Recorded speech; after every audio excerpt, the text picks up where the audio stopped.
Okay, thank you. Thank you for that beautiful welcome to country, Richard. And it's always a pleasure to hear you speak, even if I get to hear you speak every day. But I'm sure everybody else here will agree. And to all of those that are online and to you, our audience here tonight, thank you for joining us for this fantastic occasion. I'd also like to thank Nolan Hunter and Deborah Zanella, co-chairs of Reconciliation WA and the RWA board. Thank you for the support from Professor Andrew Gunston from the National Centre of Reconciliation, Truth and Justice. And I'd just also like to acknowledge that in the last month I lost a loved one, my stepfather Guy Edgell, and just want to acknowledge that we buried him last week, and I think Guy would be really proud and happy because he was such a great storyteller. And what we're going to do tonight is share with you the stories of our journey around the world, speaking to incredible people who shared their time and their stories, many of them survivors, people who are gathering stories, and people working within the space who shared a lot of time and energy with us. So we're really happy to be here. It's taken us a little while. We did this journey in August last year, and 6 weeks. I think it took us about 120 hours of flying and airport layover time. So we got back here, and then the referendum took place pretty much straight after that. Jody was straight into that, and I guess we just sort of stepped back and took our time to regain and compose ourselves post that time. So it's really good to be here tonight. As lovely Vanessa pointed out, there is a safe space down the back for you. Some of the information that we're going to be sharing with you tonight, it might trigger you in some way, so you actually have people here to help and support you if you need that. And I'd just like to say before we get into it that it was an incredible experience travelling with Jody, her attention to detail and all the work that went into building the months and months of building the agenda and the itinerary and the people that we met. And all our travel, we never had one disagreement in all that time of travel and being together. We even had a week of sharing the same hotel room, didn't we, Jody? And we survived that. So a little bit of snoring from both of us, but hey, we're still friends, so that's really good. And the way we are going to present our findings to you all tonight is in the first person. So rather than Jody and I, in our report, which I hope that you will get a chance to read, that the report is fantastic, and there is a framework that'll give you ideas on how to move forward with truth-telling that this state is about to embark upon with the Wadjemup project, which I'll touch on in a minute. But I would like to say that tonight we've chosen to allow all of those incredible people who shared their stories with us and their nation's stories. We've let them speak for themselves to inform you. Okay.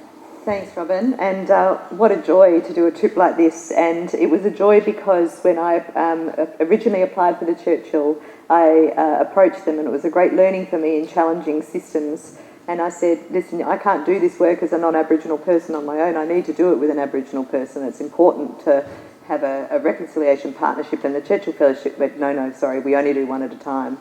So I kept asking why, and I think I asked why about 10 times. I'm a tad persistent for those who know me. And at the end, they ran out of their responses as to why we couldn't do a dual partnership, other than that it would cost twice as much. And I said, yes, but we'll bring you back twice as much. So a great learning is to also always challenge systems when the blockages are there. But I do want to acknowledge that they were brave. They did take us both on. And I think for us, the outcome for that was absolutely incredible, because what it enabled us to do was to put culture at the heart, which Robyn will talk about in a moment.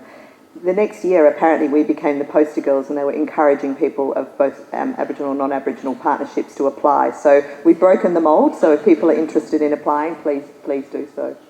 So our Churchill Fellowship had the theme of exploring international truth-telling, healing and sustainability models to build a blueprint for Western Australia. And this very much came on the back of an inspiration of the work and the elders have been doing for many years on Wadjemup. And the state was gearing up to fund that project and have since funded it, which is fantastic. But we did, as Robyn says, the people, we should never speak for people that have their own voice. And so tonight you'll hear many voices, and we're really proud to share those We did film a lot of these videos in situ, so there's cars, there's cows, there's dogs, there's kids. We don't make an apology for that. People gave us their time in their everyday lives, and we're completely honoured that they shared that space with us. But please make sure you just tune your ears in for those videos. Okay, thank you.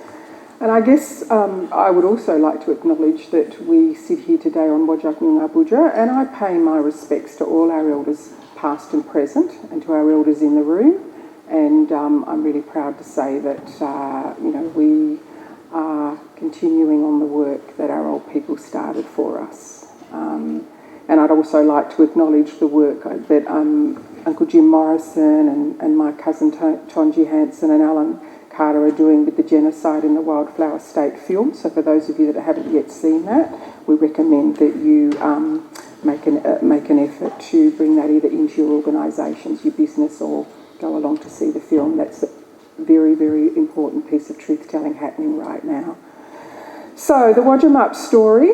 So Richard and I, through our work, have been working with initially Department of Premier and Cabinet, and now Rottnest Island Authority have taken over the project.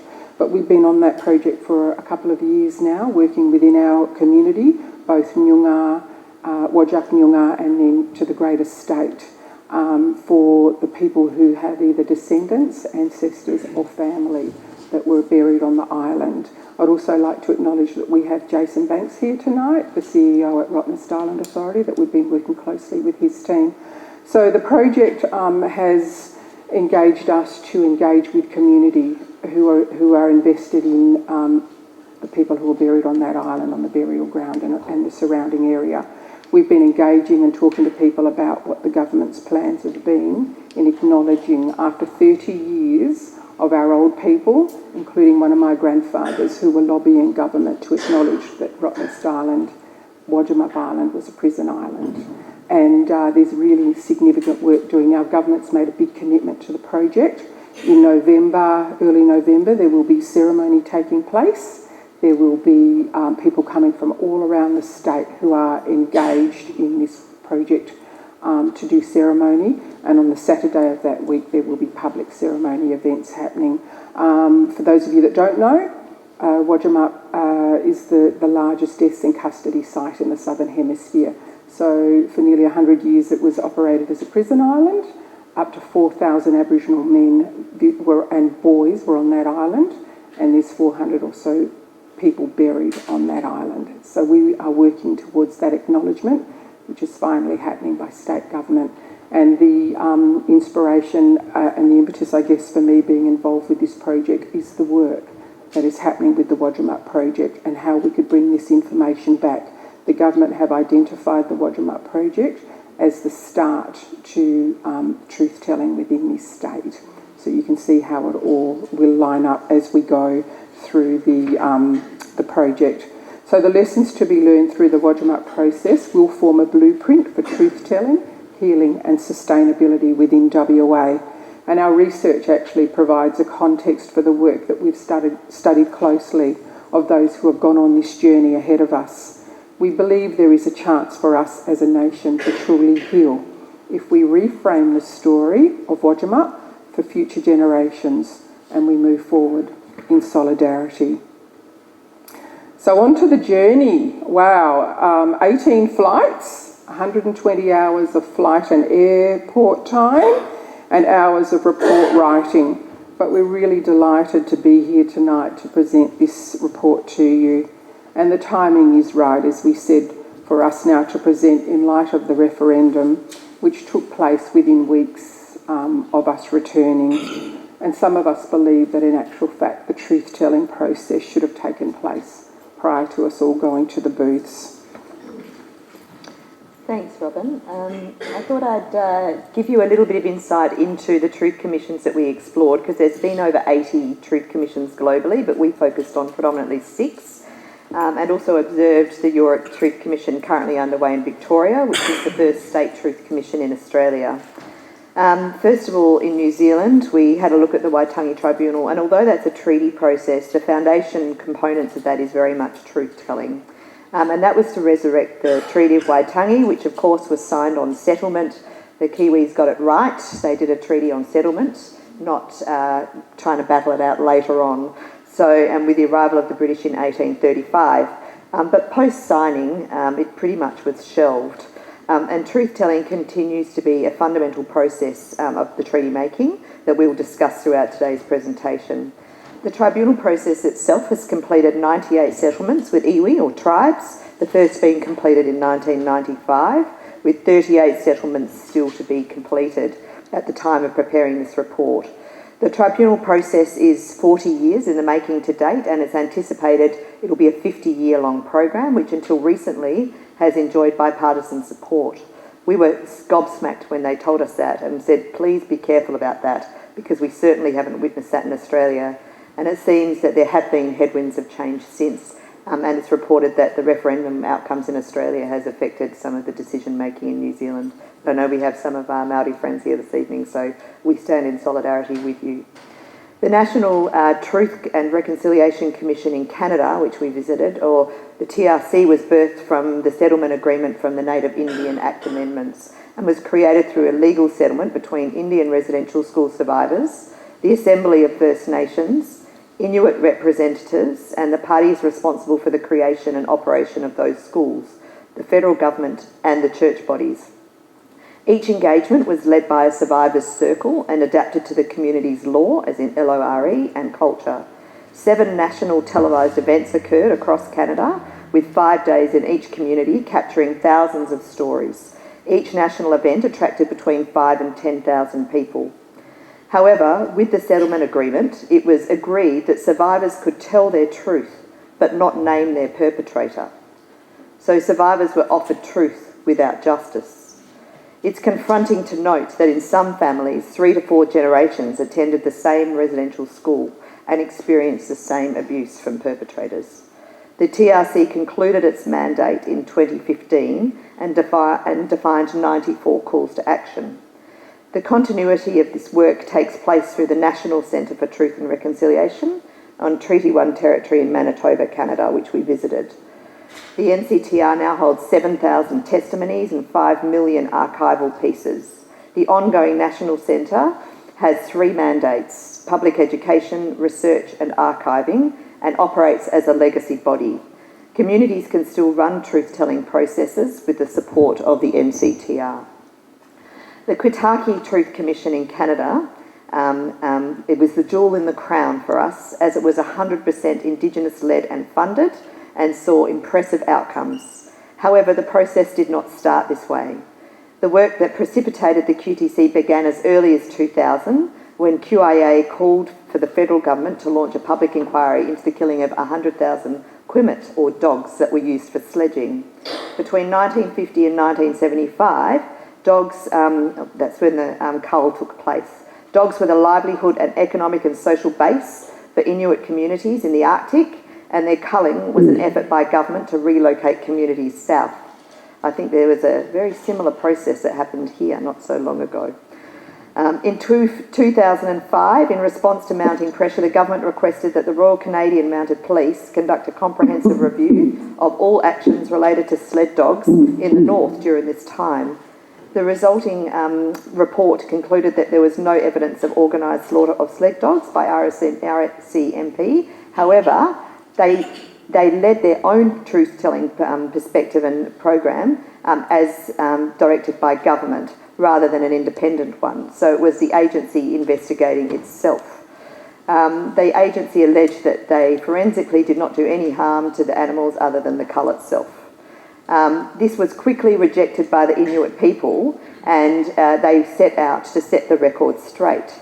The QTC is the first Inuit-sponsored, Inuit-led initiative of its kind, and took place from 2007 to 2010, and had conducted interviews with almost 350 witnesses during 16 public hearings across the region. It's also a rare example of comprehensive social justice inquiry led by Indigenous people. It's led to a powerful acceptance by the Canadian government of the impacts of the dog slaughter on the communities, economic impoverishment, loss of culture, and was eventually followed by a formal apology, sovereignty offered over those lands, and ongoing programs of education, culture, and revitalisation, including the return of dog teaming into those communities. We did also include Nuremberg in our journey, and we wanted to look at the Nuremberg trials in post-World War II Germany. They were the only non-Indigenous construct we looked at, and it wasn't a formal truth commission per se, but they was a model which was very successful in bringing justice, truth and educating society, so much so that Nuremberg, which at the time was the bastion of Nazi Germany in World War II, now has the vision to be the city of peace and human rights. It's incredible to think in two generations, by facing truth, what you can achieve. It's historic courtroom 600, where leaders of the Nazi regime had to answer for crimes before an international military tribunal in 1945 to 1946. The trials had enormous influence on the development of international criminal law right up to the present. The principles, known as the Nuremberg Principles, have formed a basis of modern international criminal justice, whereby if you cannot prevent war crimes, you can prosecute those who commit them. These were public trials and broadcast globally. The Swedish Sami Truth Commission, a contemporary truth commission, is currently underway. It's 2 years into its 3-year process. In 2021, Sweden assigned the Truth Commission to investigate abuses of the Sami people by the Swedish state. The Sami Parliament and Swedish government agreed on the Directive of Truth Commission, and in 2022 the Commission members were appointed and commenced their work. The appointment of the work of the Truth Commission was selected by the Sami Parliament itself, and prior to the Truth Commission, extensive research was completed by the Parliament to create a clear scope which is already considered too expansive. The Commission shall bring light and share and spread knowledge about experiences of the Sami, and the Commission's conclusions will propose actions that can contribute to and amend and promote reconciliation. And finally, in South Africa, the Truth and Reconciliation Commission, the grandfather of truth commissions in a post-apartheid South Africa, utilising an amnesty model which under Tutu's legacy sought the model of forgiveness. The TRC was established by the Government of National Unity to reconcile the atrocities committed under the apartheid regime. The conflict during this period resulted in violence and human rights abuses from all sides. No section of society escaped the impact of apartheid. In 1995, South African Parliament mandated the establishment of the Truth and Reconciliation Commission. The TRC's report, published in 1998, included testimonies from over 21,000 victims and witnesses. More than 2,000 testified at public hearings. The TRC effected its mandate through 3 committees: the Amnesty Committee, the Reparation and Rehabilitation Committee, and the Human Rights Violations Committee. This register gave members of public a chance to express their regret at failing to prevent human rights violations and to demonstrate their commitment to reconciliation. However, the government did not fulfil its obligations with reparations, and as a result has left the process unfinished. They redirected those funds to other purposes. The Tutu Foundation is now working on a program to bring hope back to South Africa. And finally at home, our own York Commission in the state of Victoria is being led by the First Nations Assembly and is 2 years into its 3-year process as well, currently presenting key reports to the state. So you can see we wanted to give you quite a lot of detail because you will see these truth commissions come through in our presentation, and you'll now hear the voices of those people that have been involved. So it was an extensive background, but I hope that's helpful in setting the scene. Not only did we visit and speak to the truth commissions in detail, but we went to a number of other museums, memorials, foundations, and leading cities who focused on this work. They each provided a rich global strategy for us to explore to this theme. Thank you, Jody. So at the heart of our journey, we actually looked at culture at the heart by asking every location and place that we visited if they would kindly deliver us a welcome to country in some way. Some places weren't able to do that, but we actually went to New Zealand and the Heitu. Now, am I saying that correctly, Lorna? Heitu? Yes, thank you. The exhibition house that houses the original Treaty of Waitangi, and we were really grateful to meet one of the aunties there, one of the elders. They're a pretty progressive organisation that has advisories, and the elder met us, and they actually welcomed us onto country with a beautiful song.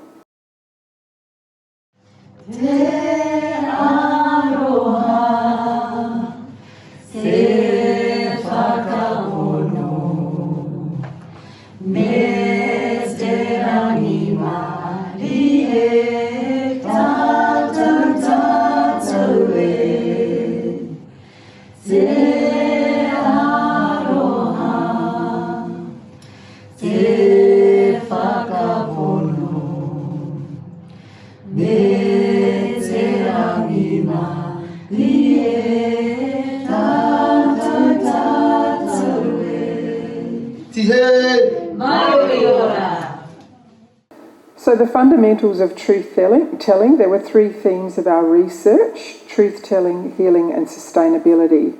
We're going to share some of the insights from Lil Anderson of the Te Arawhiti, New Zealand, the body who are the bridge between the government and the Waitangi Tribunal. So essentially, Lillian's comment to us was that truth-telling should leave Indigenous people better off than before they told their truth.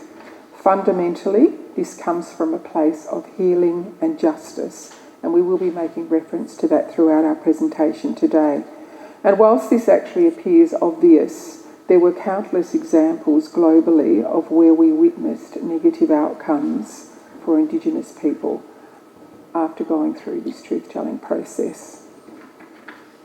So to set the scene, we're going to start by sharing a survivor's story, and this is Jennifer Woods, and she's a survivor of the Indian residential schools, and the perspective of how a child sees himself and the impact of the Indian Act. This is lived experience of many Indigenous people globally, and this is from the perspective of a child in the Indian residential school system. I'll make a few comments at the end of her video as well. A child's self-perception emerges from the way he thinks you see him. I had to really understand and do my own research before I went out to do presentations of the settlement agreement and what it meant and how you can apply. And when I understood that quote, I understood that through the eyes of the authorities of the day, of the superintendents of the day, of the governments of the day, that a child knows how you see him because of our definition in the Indian Act, we're anything other than a person or persons. So we're actually nothing in the Indian Act under our definition. And that's how we are defined, so therefore that's how we're treated as children in the residential school. You're not a citizen of this country, you're not even a human. And of course, here in Western Australia, we had equal brutal policies, and I know Uncle Jim and Alan sitting in the front row have done enormous amounts of work with the stolen generation, and I fully acknowledge and respect and support their work. And of course, Aboriginal people in the 1905 Act were seen as flora and fauna up until the referendum in 1967, and we cannot deny the impacts of the stolen generations, which continues to impact intergenerational trauma today. So I know Jennifer's words will resonate with many in the room. So we start our journey of why truth-telling is so important and why the opportunity to heal is so important now more than ever. After all, the truth will not go away, but it can be used as a powerful journey of healing. As a state and as a country, if we don't do this, it will continue to haunt us. It is our time to heal. We know that after the pain of last year's referendum, we cannot keep turning our back. It is time for us as leaders and as civil society to do the right thing. Some say it is brave. I say it is our responsibility in order to move forward. So we've looked now at a range of elements of successful truth-telling, and we touch lightly on many of these. The deeper interviews you can find in our report, and we will make sure that's available. In fact, we have a link for you at the end of the process.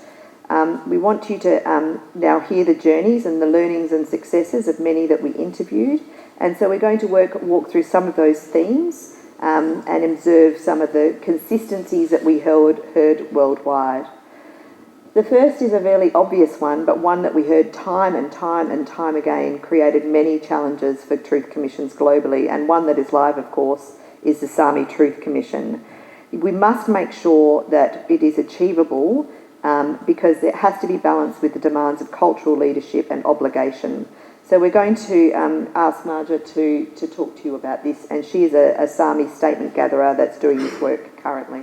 I think that it is for me as a Sami, and it's not, even though it's an independent commission that works independently from the government. We have a mandate from the government. They said this is what you're going to do, but it's very wide. We get to decide, but also when it's very wide, we also have a very, very restricted amount of time, and we have a budget. So I mean, the time is 3 years. It's nothing. If you're going to investigate all of the Sami history, it's impossible, and or the colonial history, you can say, at least. I mean, it's so much that has happened. It's impossible to do that. Not a very big working force, and very restricted how you use the money. Even though you get the money, but how can you use it? Can you do it? I think that's. I think the time is probably time and fundings, and not understanding what kind of process this is, and what you start up, and how do you follow it through, and what happens next. Like it's not planned. It's my feeling. So repeatedly across the majority of truth commissions, we saw an impatience, often from third parties, around the process, particularly around scope and time. Often it's forced into political cycles. We often heard people were making decisions based on election cycles or political cycles, and we have to sit beyond political cycles, which is why bipartisanship is so important, and to ensure that there is political will behind these. In Sweden and Australia, both of these processes have been, of full history of colonial impact, have been forced into a 3-year time frame. So 250 years into 3 years, with all the dynamics that sit with that. Canada has built a continuity model where the Continuing National Centre for Truth and Reconciliation invites communities and individuals at any time, when they are ready, to continue to tell their story, and have formally recorded it in their archive. This model was built at the outset, and over 7,000 testimonies have now been recorded. And so there are models, and that's important that we think about that when it comes to sustainability. On the opposite side, we met with the Waitangi Treaty and people that have been through a treaty process, and I know that this will be familiar faces to some of our friends in the room, and they talked about what a good process looks like. Let's hear from them. Settling those claims, so we haven't quite got there, and there's still research going on today. We're now 15 years into that. It's a long process, and a lot of that has been about trying to bring people together and having a number of meetings and being able to have processes like what I just explained happen from marae to marae, to allow people to have their say, to allow people to contribute their grievances. And we've had some really great researchers who have managed to collect the history of our region, which has really been quite rich, because for a lot of us that was knowledge lost to us. And so we're in the process of that reconciliation piece for ourselves. As a hapu, we're trying to rebuild that knowledge system within the hapu through what we call wānanga, which are knowledge teaching kind of, where we come back to our marae, we stay for 2 days as whānau, as a hapu, and we share the knowledge with the families, and we learn things like our ecology, how to look after our forests, our birds, our waterways. We learn all about weaving, how to gather our materials, how to process the materials, and how to weave our traditional costumes. And we're trying to just build up that lost knowledge through colonisation, basically, and part of that is learning who we are as people, ko waio, where do I belong, who am I? Who am I related to? And also thinking about the histories behind all those people and the generations that you come from. So comparatively, we have people that are doing between a 5 to 15 year process on their truth journeys, and that's been incredibly powerful for the healing of those communities. I'll now hand to Robyn to talk through cultural process. Thank you, Jody. Pardon me. So, looking at the successful aspects and components of truth-telling, we looked at cultural processes, and the cultural processes of decision-making, structure and respect within that approach can change between different tribes and communities, different regions. So diversity is a key there, and I know to our Aboriginal family and members in the room, this is something that we already know. So what we're about to talk to you about is just ensuring that the cultural processes have been considered and thought about. We're going to look at the New Zealand Waitangi Tribunal process as a case study. As Jody mentioned earlier, it's a culturally driven process that's worked for 40 years and continuing. And that model is adaptive and it's responsive to each iwi or hapu or tribe or sub-tribe. Our historical claims process has been divided into districts. So Aotearoa, New Zealand has been divided up into areas, and those processes take a number of years to complete. They start with claims being filed with the Waitangi Tribunal, research undertaken, because in many, we are inquiring back to 1840, so over 160 odd plus years of history. And so this process takes time. And then we have the hearings process. Often those hearings can be held over 2 to 3 years, usually week-long hearings every month or 2 months throughout that whole process. And at the end of the hearing process, the tribunal has to go away and write its report. And those reports have to reflect that long history. So they're quite long and they take some time to produce. So it differs district to district.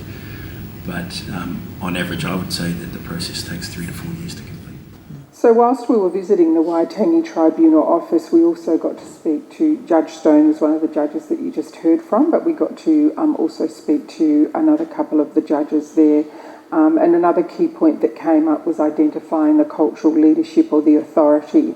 And through that development within the Waitangi Tribunal case again, they had their people advising on leading and guiding, advising, respecting of the individual laws and the customs, the language and cultural obligations of each tribe and the region. So each case and each region and each area is looked up on specifically for the culture and the law that fits within that particular area.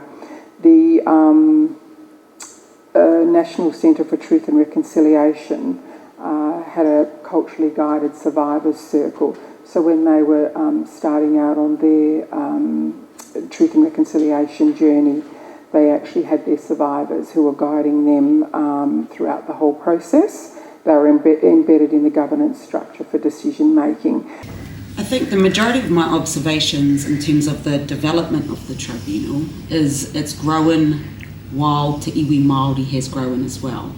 And the unique nature of the tribunal has allowed the structure and its processes to be adapted with that iwi in the times we are in, but also in terms of their tikanga or the Indigenous law of each of those tribes. Now I say that knowing that we have our different inquiries and our tribunals sit within those communities and within those tribes. And what I've seen is that the tribunal really allows for or provides a space for those iwi to give their kōrero in the right way and by the right people.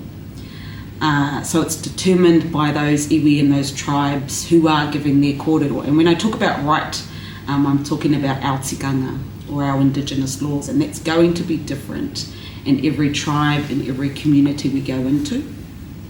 So while we may have our inquiries or our hearing processes, they're very much also determined by those tikanga, those protocols, those customs of the iwi that we go into, and the times and the changing environments of Aotearoa whānui generally. And that's why we see the different makeup and the different structure of every inquiry as it progresses and as it goes into those communities. So I think that's what's very unique about our tribunal, is providing that space for that structure and that process to be developed alongside our iwi and our tribes within those rohe.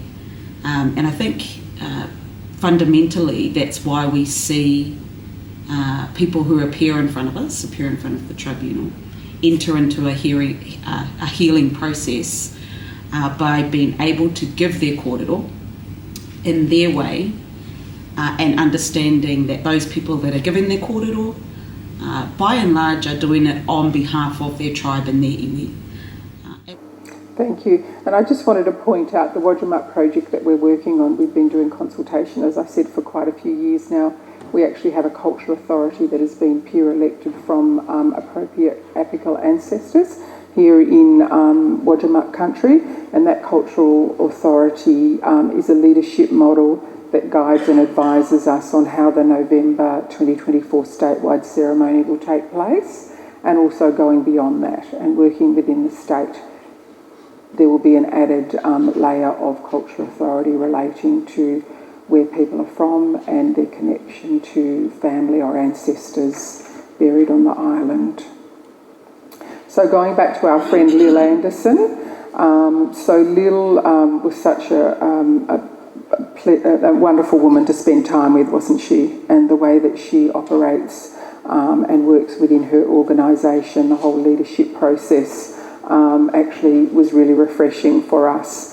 So one of the points that she made is about identifying cultural leadership and authority, which drives better government behaviours and outcomes. Her organisation is actually about building the bridge between the Waitangi Treaty and the people and the Crown. And once again, we're going to turn to the Waitangi Tribunal. We've been doing quite a lot of work around educating the Crown on how to be a better treaty partner. Our very name, Te Arawhiti, means the bridge, and so we think our job very clearly is to build a bridge between Māori and government. But that means that government must be ready to engage with Māori in a way they haven't before. I think for most of our lives now, government has asked Māori to cross the bridge to their side of the bridge, to learn their processes, to understand the way they work. And what we're saying is actually government needs to now start crossing the bridge the other way. Before government does that though, or as they do it, because we can't stop the work of government, we think they need to be a lot more prepared than they are. So we've built in a new capability system that is agreed across the entire New Zealand public service. It's called Whāinga Amorangi. It is a framework that encourages every single individual in the government to build their own capability across 6 different competency areas, including language, including tikanga or practices, looking at things like history and understanding treaty. So our 37 chief executives across Aotearoa have signed up to that, and they will monitor their own progress and report that in their annual report. They have also committed their entire agency to go on their own learning journey, and they have committed to reporting against that in the annual report. That's really important from our perspective, because it isn't the job of me and my organisation to carry the relationship with Māori. It is actually the job of every public servant in Aotearoa, and my phrase is always, it's all of our jobs. And so building that in at a really fundamental basic level means that the interaction that Māori have, be it on truth-telling, be it on reconciliation, or be it about the everyday business of housing, education, that their interaction with the Crown is always one where we have a lens that understands what it is they're trying to tell us and how they want things to be done. So whilst Lil was sharing that information with us about providing deeper working knowledge of how governments can be better partners in that Indigenous-led process, she's also pretty amazing because she focuses on leadership succession, doing such complex work, and has built a flock leadership model whereby she has 4 deputy CEOs that allow her to take sabbaticals away from the office after complex negotiations, because the work of truth-telling and treaty-making is long and requires consistency. So when Jody and I went and met with Lil, she brought in all her deputies, and we shared conversation with them, and you can see it's a very, very supportive environment that they're working in there. So another major point was independent or co-led processes by skilled Indigenous professionals. So the truth process should be seen as independent and led or co-led, as we said, by our mob, our professionals, and supported by government. The principles should be designed to withstand scrutiny. The case study we looked at was the Quikutani Truth Commission in northern Canada, the people whose sled dogs were slaughtered, and as a result of that failed Royal Mounted Canadian Police inquiry, the QTI people went off and self-funded and did their own inquiry into what happened. They led that. It took a 20-year process and won it, and they secured sovereignty of their land and a formal apology and financial support from government. So they're actually being supported now. The dogs, for those that don't understand, culturally were a very significant part of their community and their culture. It was about economics. It was about finding food. There was a status system involved with owning the dogs as well. So when the dogs were taken away and the people were displaced, it actually completely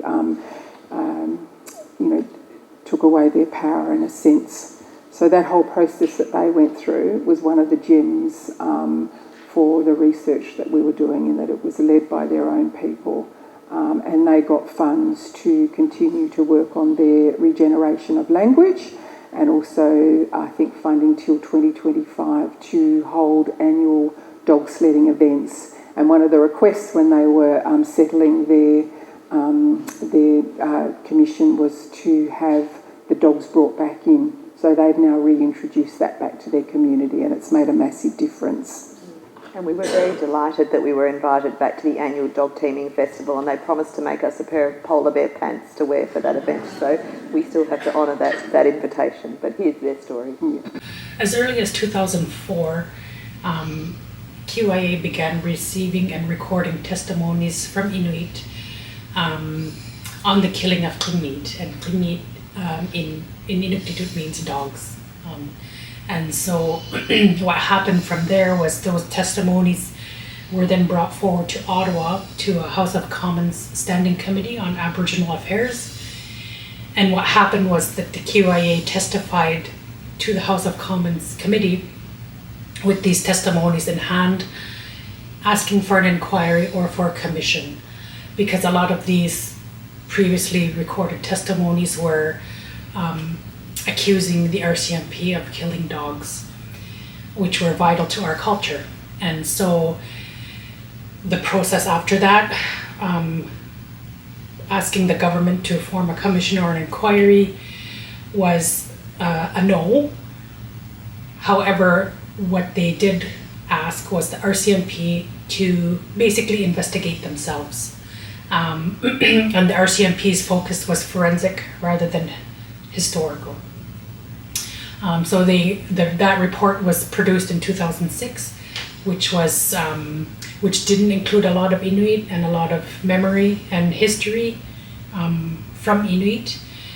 And so that's kind of how the QTC was born, was the dissatisfaction of that 2006 RCMP report. So now we're going to head back to the actual statement gathering process, which is a fundamental part, and the importance of the process to build trust and respect between the statement gatherer and the person offering their statement, knowing that often that comes from a place of trauma Cultural safety is obviously incredibly important, but also a deep understanding of the community you're working in.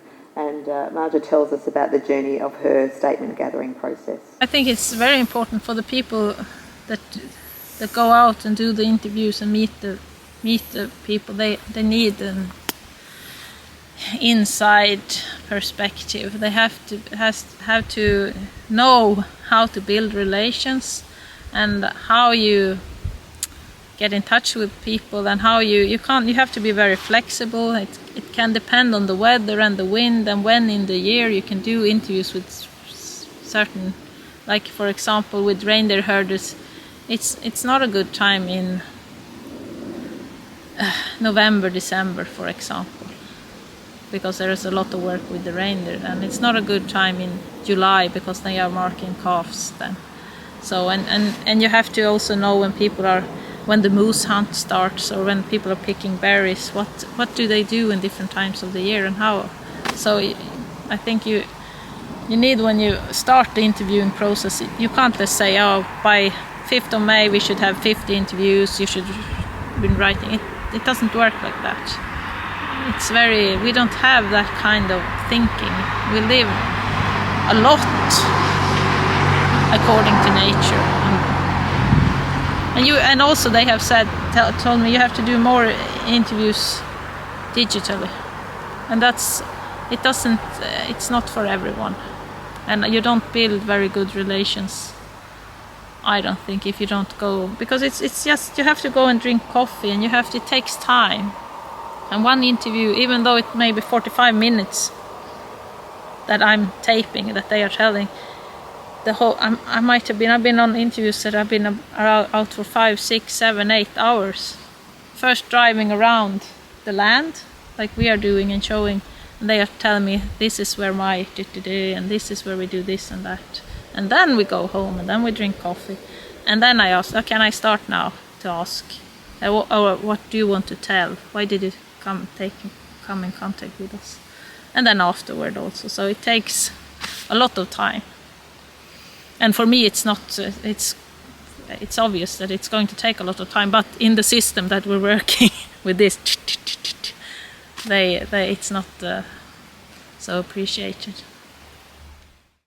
So, of course, the Sami Truth Commission is going on a model of people volunteering and statement gatherers going out, but we know that many truth programs spoke to the complexity of creating environments to capture truths, and also the statement gatherers requiring very specific skill sets. They actually often made reference that it isn't the work of academics, but people with deep listening skills that could respect the truth from the teller's perspective, which was fascinating. Also key to the process was language, providing opportunities for people to tell their truth in their Indigenous language, which seems obvious, but quite often that wasn't offered. And to have it translated live was also key for engagement. Translating in real time was a feature of the Canadian and the Nuremberg trial processes, which were powerful, particularly as they were broadcast both nationally and internationally. A powerful element was the number of truth commissions that were broadcast, because it did engage the broader community in the truth rather than just the Indigenous community itself. Many aspects of the South African amnesty process were broadcast with special interest in the perpetrators coming forward. The Sami process, for example, is not being broadcast in the SAL because it is an individual style of statement gathering, but it's really important to be clear about what the end intent is of the statement gathering process. The Truth Commissions with a public gathering enabled further engagement and recording, which acts as, in the future, a powerful engagement tool.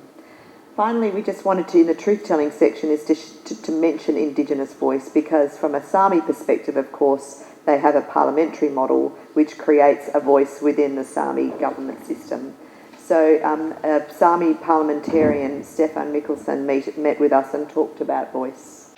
We were established thanks to a law adopted by the Swedish Parliament in 1992, and we have certain rights that are guaranteed by the Sami Parliament Act.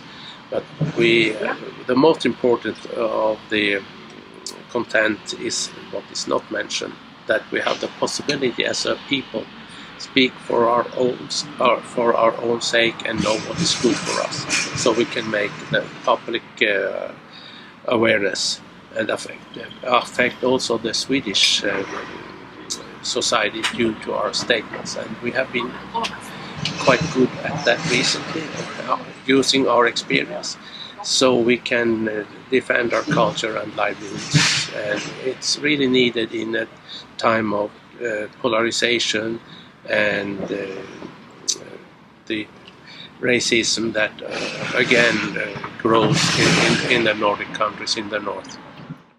Interesting that the sky didn't fall in when the Sami people got their voice.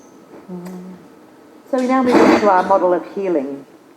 And we quote from here the National Truth Commission of Canada, and that their fundamental was to make space and time in the community to transition from darkness to hope, to aid the healing process. We thought this was incredibly powerful, and we knew over the arc of 5 days that the community came together and they created a journey to hope that often started from a very painful place of telling truth. But we know that during that journey they used all sorts of things, culture, dance, art, and even comedy to aid their healing process. We also know that the Waitangi Tribunal have done a very similar process in that they can spend between 1 and 4 weeks with iwi to really take that journey with them. And so it's a very important reflection that the process you undertake, if we're trying to leave Indigenous people better off as a result of telling their truth, creating that journey of hope is incredibly important. And we go back to Jennifer Woods, our survivor, who talks about being asked to tell your story and how powerful that is. The Truth and Reconciliation Commission went across Canada to hear stories from survivors right across our nation. And it was very impactful in that it was the first time for many survivors that were able to tell their story and their truth. So I believe that it opened up the eyes of different levels of government because it was televised. And I believe that it changed a perception on different levels of government and average Canadian citizens, the greater, larger public. But more importantly, I believe that it gave a very good sense of validation for survivors to tell their story for the first time. That in and of itself was healing for survivors. At least it was the beginning of their journey to healing, to be asked to tell their story and to be wanting to tell their story. So being asked to tell your story and being believed was a powerful start to the journey. Everywhere around the world, Indigenous people talked about the challenge of denialism. It was a consistent theme of previous iterations of truth commissions where they were not believed. And of course, if we are truthful, Australia in many camps still carries denialism or the get over it mentality. We observed a process in Canada of what they started calling gentle unsettling, which is where when there was that denialism, they started populating with elements of truth to really kind of challenge people's thinking that obviously had their biases. Societal beliefs, perspectives and biases were challenged by the truth and started a dialogue to challenge entrenched views. We now go to looking at those successful elements of healing and the power of acknowledging history, broadening stakeholder access, and also societal healing to truly understand others' experiences through the acts of truth-telling. And really what we heard time and time again from Indigenous leaders was that from an Indigenous perspective, there is thinking across a 7-generation model. So today, and we know this exists on Noongar country as well, so we're not telling our Noongar brothers and sisters anything they don't already know, but for those that are non-Indigenous, the decisions that are being made for this generation are taking the knowledge systems from the great-grandparents, grandparents and parents, and as the decision makers taking the decisions forward for their children, their grandchildren and their great-grandchildren.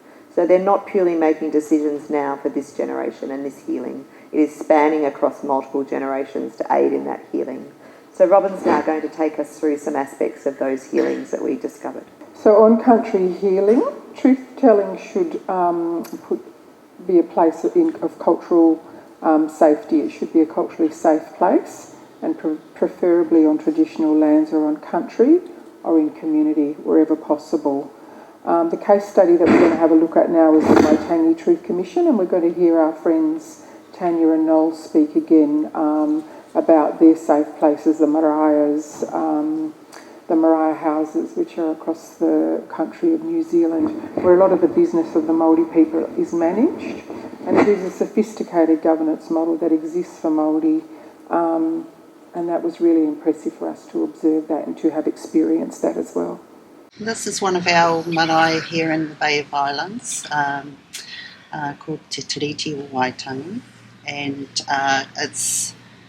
it's one of the bastions of community here for our hapu locally, in regards to it's their centre where they come together, where they celebrate their celebrations, where they also have discussions and debates about local politics and things to do with Te Tiriti o Waitangi. So if you think about since the signing of the treaty, there's been a number of celebrations here year on, year out, and every year they have an extended marae where they put up big marquees, and they have almost like talking tents where the issues of the day are discussed, and Māori come together to get consensus about their ideas about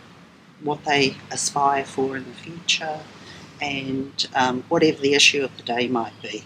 And so it's a gathering place, and it also holds all of our knowledge from the past, because most marae are built in the form of a tupuna, an ancestor, and within that ancestor there's all this knowledge base about who they are as a people, their place of belonging, and whatever that tupuna specialised in, or the area. It also might depict geographical and kind of markings.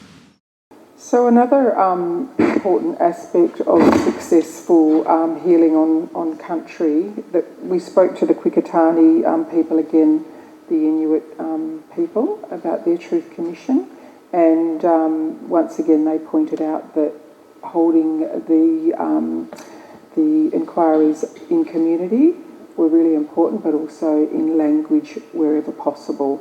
And the method of the use of language and being on country allowed for the inclusion of all their communities to engage in that commission. And that was all about the Quikitani doing things their way. The Quikitani Truth Commission, once they went out and gathered all the stories, always returned to country and communities to maintain that trust in the process and to check on the testimonies and to check that they were true and accurate as part of their process. So now we're going to hear from the QIT ladies again. Everything that QIA has done to date has always included and involved each of our communities.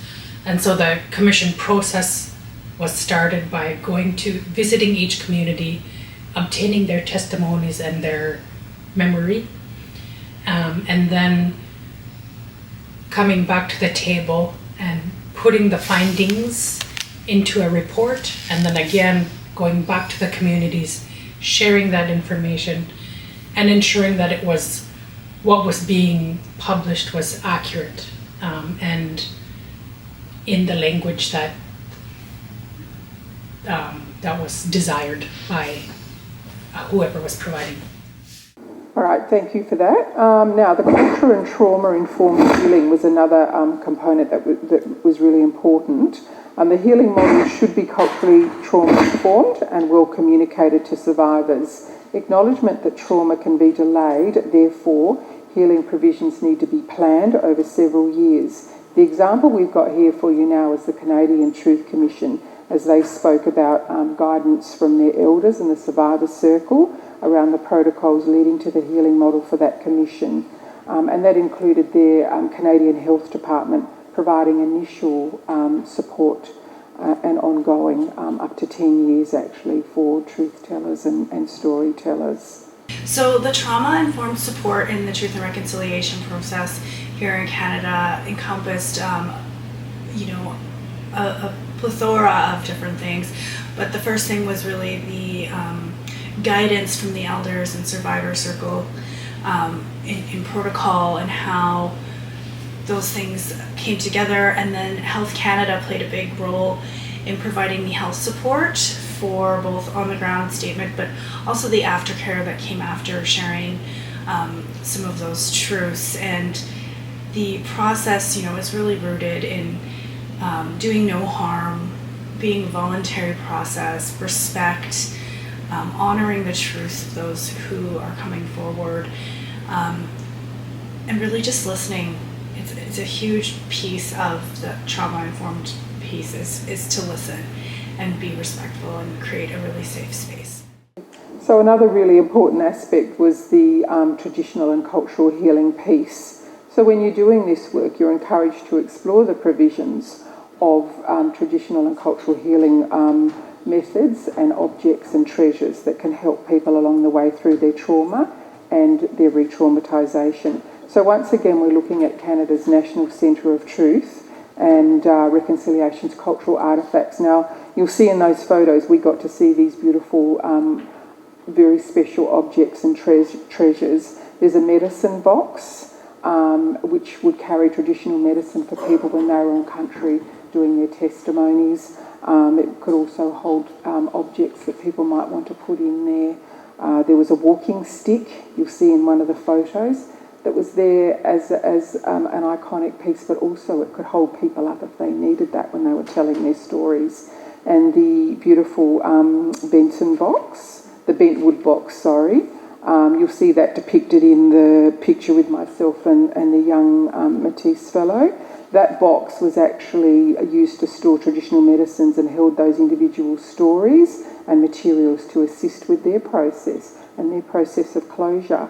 These artefacts actually travelled all around the country when all this work was happening, and it linked the Truth and Reconciliation Commission across the whole of the program. So QIA's biggest priority was to receive an official acknowledgement and apology from Canada for the past wrongs. And so we received those remarks from Minister Carolyn Bennett in August of 2019. And then QIA, so we had been kind of focusing on that since the commission wrapped up. And so then we quickly pivoted to program design and development. And so we knew that we wanted to focus on keeping the QTC recommendations in mind. And so the three program streams that I now oversee are the history and governance programs, which include learning about the QTC and also healing from it. We also have a healing and travel program, which again which will allow families to travel to their traditional camps that they may have been forcibly relocated from. And then we also have a Klimit revitalization program, which is again how the whole commission was kind of born, was to focus on dogs and to revitalize that part of our culture. Mm-hmm. And so those are the three program streams that I oversee, all keeping in mind the spirit of the QTC recommendations. So a fantastic outcome for the community. A final piece in our healing model, finally two pieces, is the protection of statement gatherers. This came up frequently, that those who are collecting many statements are often exposed to vicarious trauma, and it has impact over time, as well as the NCTR in Canada doing the main residential school program. They also did a truth-telling program into missing and murdered Indigenous women with over 700 testimonies. the impact of those statement gatherers, they said, in fact, Shelby, our colleague there, had to take 3 years of care post of that effort because of the impact of being a statement gatherer in that process. So she just reflects on that here. Alongside caring for those providing statements or community members accessing our archive, it's really important to take care of the staff who are offering these services and support to community members and survivors. And then a lot of Indigenous cultures is about relationship building and building a community. So I think it's key in recognizing that we have these relationships, and how are we going to make sure that people are able to continue doing this work for a long time. We don't want people to burn out very quickly, so it's really that continuation of care and kind of meeting people for their individual and unique needs when it relates to that healing support or care, and kind of creating a sense of community in where you work as well. And finally, of course, the most important message I think coming from the healing model is that healing will always have limitations without justice. And unfortunately, in the Canadian process, the not naming your perpetrator caused quite deep wounds for many of the survivors, and Jennifer shares her experience here. As part of the settlement agreement, the survivors were able to tell their stories. They had 7 national events in Canada, and one being here in Winnipeg, which I was a part of helping to organize. And they would listen to survivors, they would be taped, they would tell their stories. But I was very alarmed when I learned that the survivor wasn't allowed to name their perpetrator.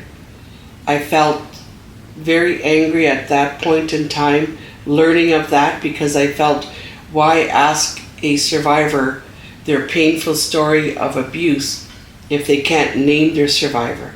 I believe it was because of liability.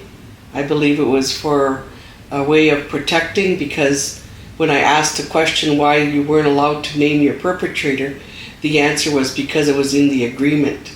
So to me, you're still perpetrating, in a sense, by protecting and controlling what you can say and not say of your abuse. So as Jody pointed out earlier, the fundamentals of sustainability, when we think about the work that we're about to go into, we talk about a 20-year strategy for the impact of truth-telling to resonate for future generations. We must always remember that whilst we're acknowledging the past, we are looking at the future. We must always keep that in mind. We don't want these same stories to be around in time to come. We want the education pieces to be out there. We don't want these stories of the same thing to be happening into the future.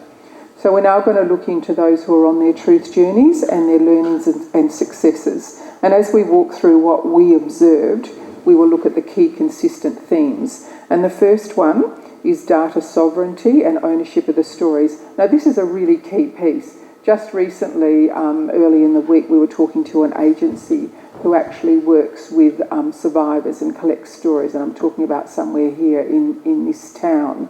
And that's a major issue for them about data sovereignty and who owns those stories. So we must ensure that data sovereignty is established as part of the process, where clear control and power must sit with the survivor and or the Indigenous community and the families. Protocols may change intergenerationally, so we need to have that flexibility there as well.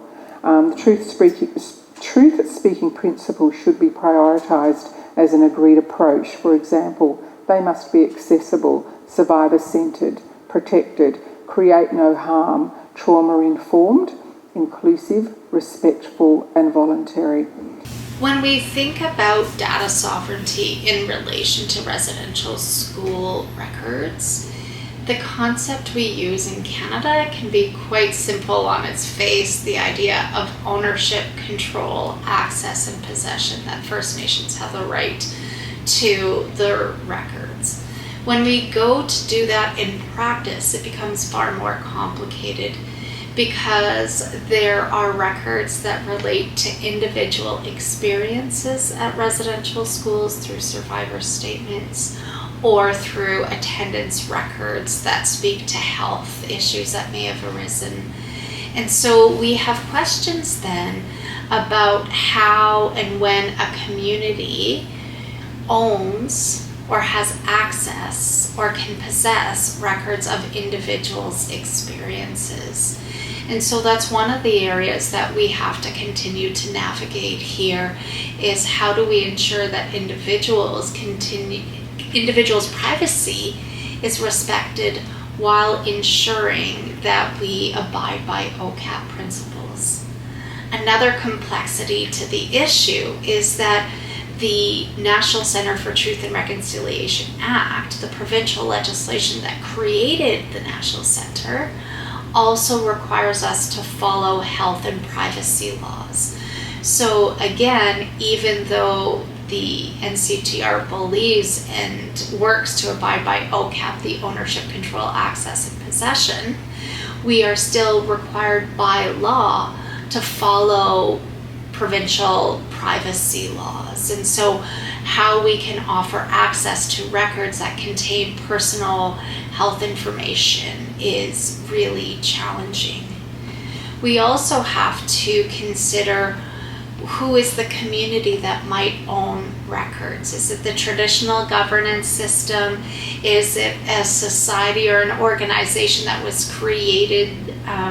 Is it the survivor circle? Is it the elders? So we continue to have to know and try to think about who represents the community in that way. And then another factor to data sovereignty and sort of actioning this concept is, how do we work to determine what records belong to which community when the records were set up around schools, right? So for any particular residential schools, there would have been students attending that from, many different communities. And so who owns that record when it relates to students from multiple communities, and how do we facilitate processes that ensure all communities who have students who attended that residential schools have that same ownership, control, access, and possession. So there are the principles that we abide by, but there are challenges in how you action that, given that the records were created by colonial governments for colonial purposes that aren't necessarily reflective of how communities work and operate. The archiving, culture and collection strategy and protocol should be considered early in the process to ensure the recording of stories and their future use has been planned and considered. Archiving should sit with Indigenous-led institutions and its use determined by survivors. And Jody pointed out at the beginning the National Truth and Reconciliation Centre at Manitoba University in Winnipeg. They're actually holding 5 million pieces of information from the work that's been done. On a larger Truth Commission, particularly South Africa, the Comprehensive Audit and Analysis Unit was established to verify and process people submitting through the TRC based on the amnesty model selected. So the National Center for Truth and Reconciliation was established as a result of the Truth and Reconciliation Commission. So the settlement agreement that said that we were going to have a Truth Commission in Canada included the mandate for the Truth and Reconciliation Commission to establish a national research center to continue on the work.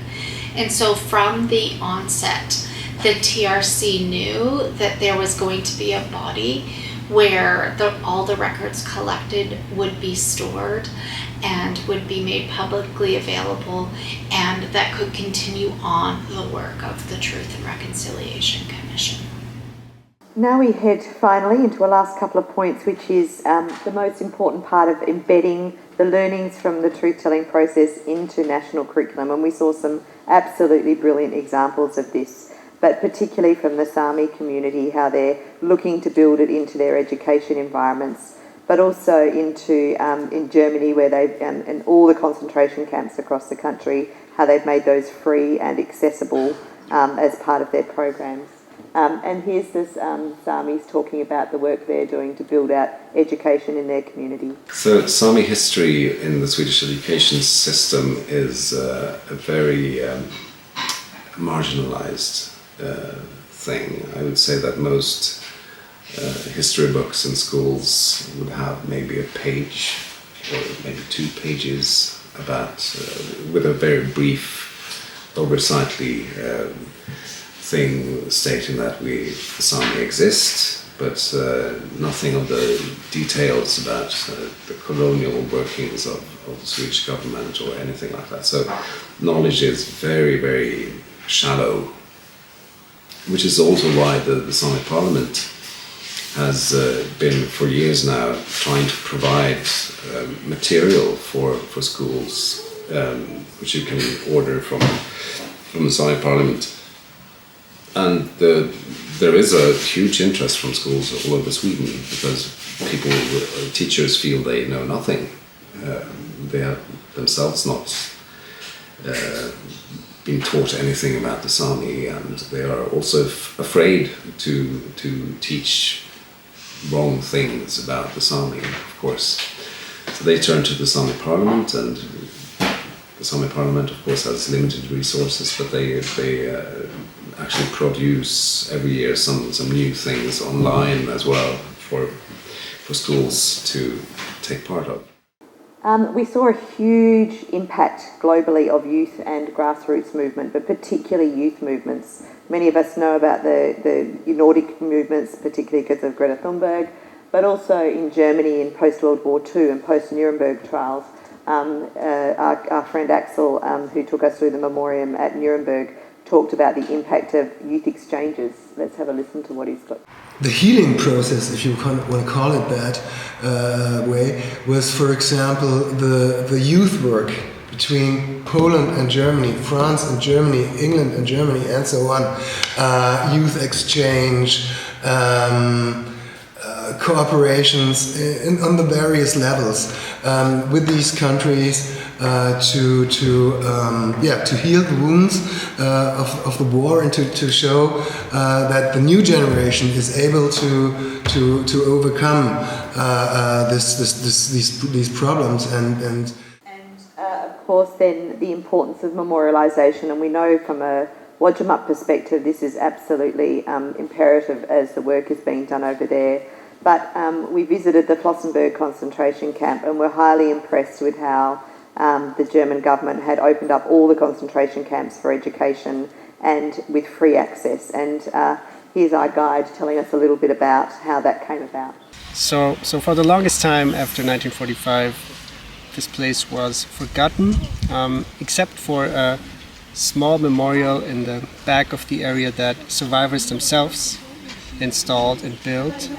But the German public and the village, they didn't want to acknowledge that there was a camp. They built houses on top of it. They built an industrial zone on top of the campgrounds. So that it took many decades until that changed, until there was a willingness to accept and confront this history.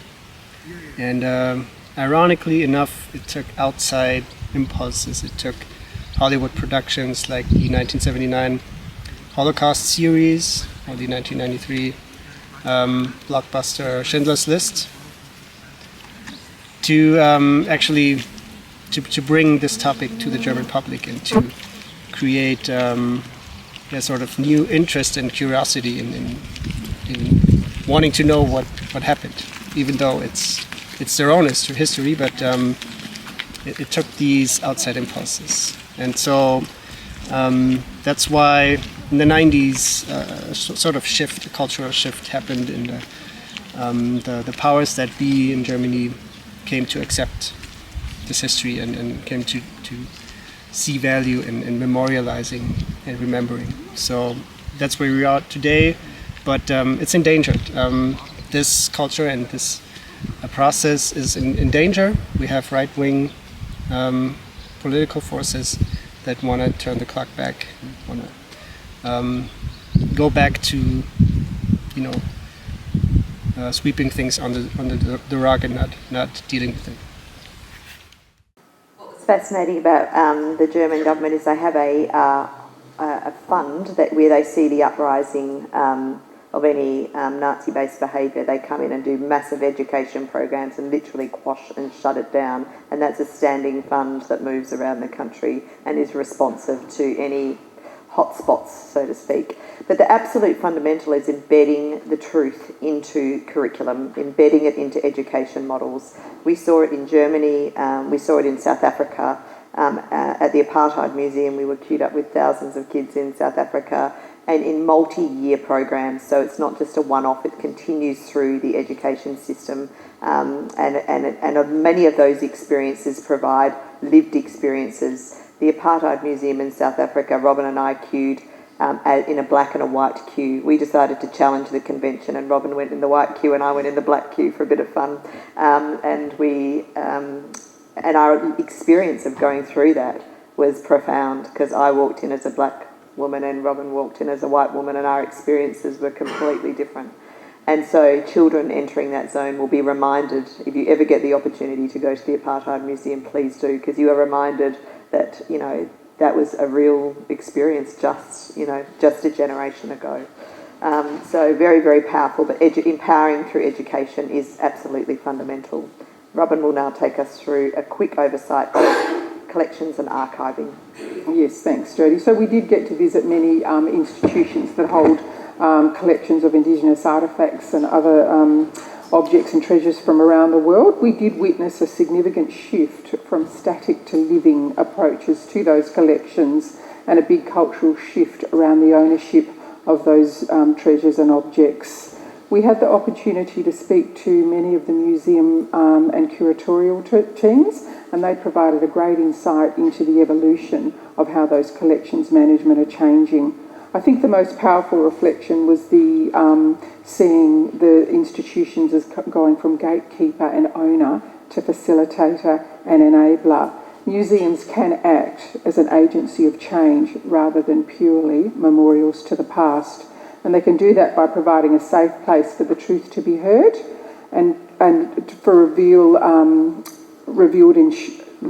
ensures the healing can commence, no matter how hard those truths are to hear. One of the examples we had was visiting the museum, Anthropology Museum in Vancouver, and they've opened their collections up for community access. So people that are now holding ceremonial events can go to the museum and they can take, these incredible treasures that their old people have been using for a very long time, take them back onto country and use them for ceremony. There's ceremonial masks and other treasures that have been able to be borrowed and taken out. Those masks went back to community in Canada to sing, and then had to be brought back to be rested.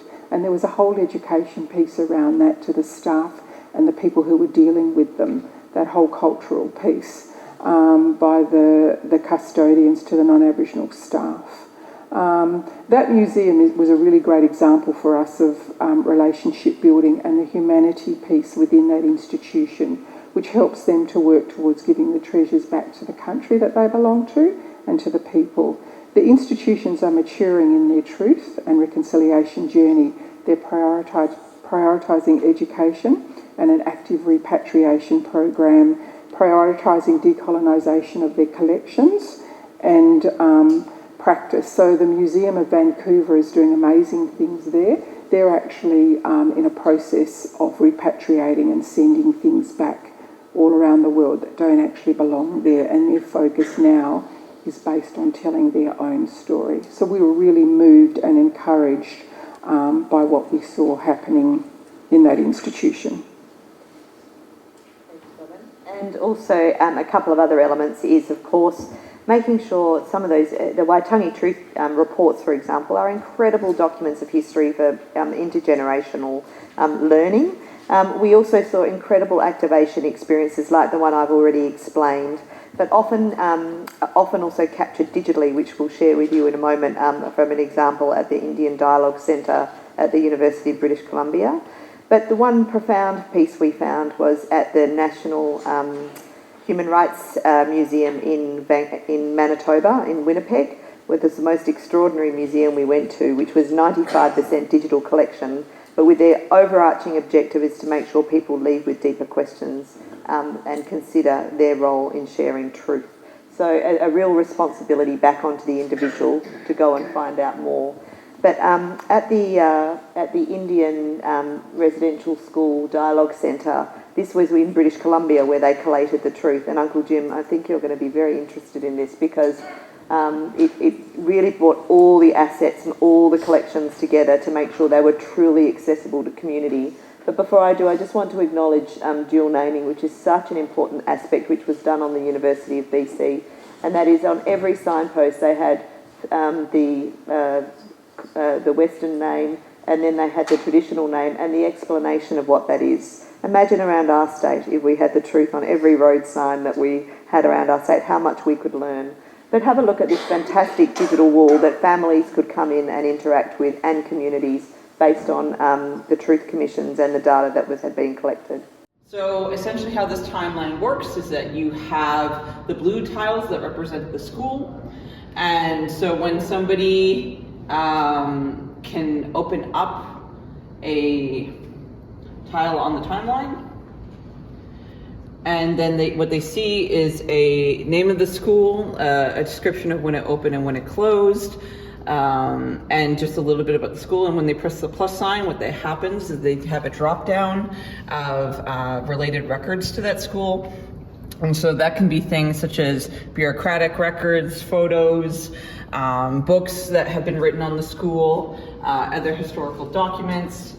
And then the pink tiles, what they represent are important events such as when legislation was enacted, when treaties were signed, when policies were implemented.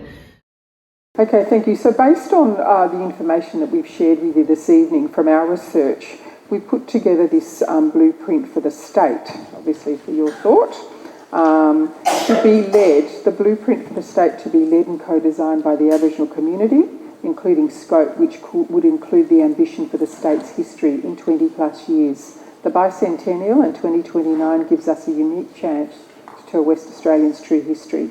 Stop denialism immediately. Understand the diversity of Aboriginal communities in Western Australia. Based the truth-telling on country, and re-establish and prioritise the use of language with these processes. Data sovereignty is fundamental and should be owned and overseen by Aboriginal people. Provide time and appropriate budgets for this work to be honoured. Support with community engagement, healing models, education for both Aboriginal and non-Aboriginal people. Embed this history and this education into the school system and the curriculums, and use the journey to Wadjemup as the start to the state's broader truth-telling history. But we actually did reflect on a very specific experience in relation to Wadjemup, which was our visit to Robyn Island in South Africa, which Robyn will talk us through now. So it was really interesting jumping onto that ferry. Actually, before we even got on the ferry, we landed in the Great Hall and we were queued up, and they had videos up on the wall that were telling the history of Robyn Island.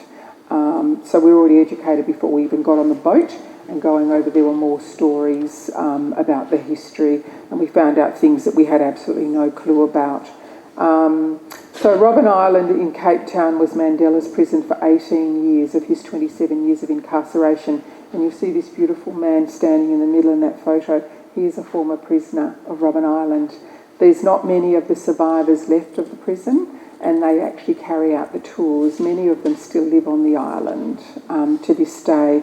But Robyn Island utilised every aspect of that journey to share their truth.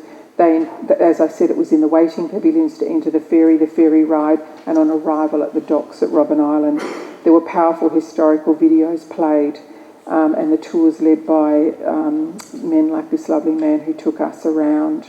The starkness of the island had been preserved, and the prison itself stayed true to its structure and form. So we viewed Robyn Island as a close comparison with many synergies with Wadjemup, Rottnest Island, and how Wadjemup, through its truth-telling process, can educate by sharing the truth. Wadjemup prison has no survivors, but our role is to speak their truth for them and to ensure that this history is never repeated. So we have another really interesting case study that we'd like to share with you with our friend Lillian Anderson again at the Te Arawiti, New Zealand. She made a statement, the power of truth-telling and treaty making, highlighting the connection to land and ancestors, had been brought to light in the Te Urewera Act, which as a part of the settlement with the iwi or the people, provided a path in both negotiations because it was able to neutralise the island of land ownership. And Lil's going to talk to you about that in a minute. But this model is about cultural acknowledgement of the land and the land forms. So this place that we're actually talking about was turned into a national park. And so through this settlement, the people from that area actually said to them, we don't own it, you don't own it, it actually owns itself. So there was that recognition and that acknowledgement of the land form and the water owning itself. And I feel really bad about speaking about Lorna and your people's story, but I think this is a really significant act and an important one for us to consider here in this rich mining state that we live in. So the land in this particular land form is not owned by the people, not owned by the government, but is owned by itself, and it actually became an act. It meant that all parties would care for it and manage it, but did not own it and would therefore do no harm to it in any way, but make it available for public use and enjoyment and as a place of spiritual reflection. This shift in this ownership has also been referred to as me ownership. This is pretty amazing and significant. And does a little talk? One of the proudest things I think I've been involved in here in my role has been the case of Tūhoe and Tūrewera. That is the case where Tūhoe are the people of the Tūrewera region. The Crown just so happened to have turned it into a national park. That has always been a grievance of Tūhoe's, and they sought ownership of the national park in their negotiations. What we realised very quickly was the notion of owning your own ancestor is a foreign one to Māori, and they were not seeking that type of ownership where you would hand over the deed to the land. They were merely seeking recognition that no one can own the ancestor, not the Crown, not them. And so we've now got a concept of legal personhood, which sees that Te Urewera, their homeland, and what used to be a national park, now owns itself. The features of that mean that everyone who governs and manages the work in that space does so for the benefit and for the good of Te Urewera. That is the sole responsibility of anyone governing, is the centre of that is what is good for Te Urewera is good for its people.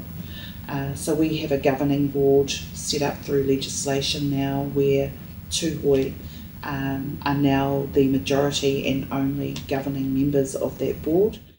Okay, and so as a final reflection, we'd like to share with you the voice of the grandfather of reconciliation in Canada, Chief Robert Joseph, who speaks about the changes that Canada has undergone. And we'd just like to make the point that Chief Joseph is a survivor of the Indian residential school system. Tēlā Kastawa, Nafmu, greetings all my relatives. I'm so pleased to be talking to you today about reconciliation, about truth-telling. In Canada, of course, we've had a period of time now where we've been initiating reconciliation after a decade of truth-telling by survivors themselves. And it's really miraculous to see the change happening in this country already in terms of heart and soul, understanding each other, beginning to recognize our divisions and differences, and wanting something better. And so I'm really grateful that we have a Truth Commission unfolding here. And already I see the impact among ordinary Canadians, among big business, among labor, among faith-based groups. Many more Aboriginal people who've never even thought about it are wanting to engage with Indigenous people and reconcile whatever needs to be reconciled. And I see not only Indigenous people benefiting from reconciliation, but this entire country of all of its citizens, and everybody on earth is here already, every race, every color, every creed. And we need to have a process that inspires us to be our best, highest selves, always acting out in love and compassion and care and interested in justice and equality, and those are really those are hallmarks, I think, of a civilization doing well. But I did want to let you know that the full Churchill report you can find on the Reconciliation WA website. Plus, we've built Uncle Richard has very kindly supported us to use the 6-season frameworks to share a model we're calling Many Truths, which is all the key learnings that we've took, that it's open source, that you're welcome to access and use as you plan any endeavours in your own organisations, or also, of course, at a larger scale. And they're available on the Reconciliation WA website or on that QR code, and please, you are very, very welcome to read those. That report is 30,000 words, so it's great for insomniacs in the room, but it's got lots of rich information, and I hope we've just done a small amount of justice tonight to honour the people that gave us their time. And we do want to acknowledge several of them have joined us online tonight, and we really do genuinely thank them for their kindness and their wisdom that they shared with us. In the words of Elder Robert Green from the Canadian Human Rights Museum, you can't hide the truth because people have experienced it. It will always come out in the end. And in the wise words of my great friend and colleague and leader here, Fred Chaney, who I asked to read the report, and he quoted as part of the South African Truth Commission report, "Reconciliation is based on respect for our common humanity. Anything else risks falling into an endless dispute between ever-expanding subdivisions within our community. This is not a jumping at shadows. As a society, we are becoming incapable of talking across difference, perhaps talking at each other, but not with each other.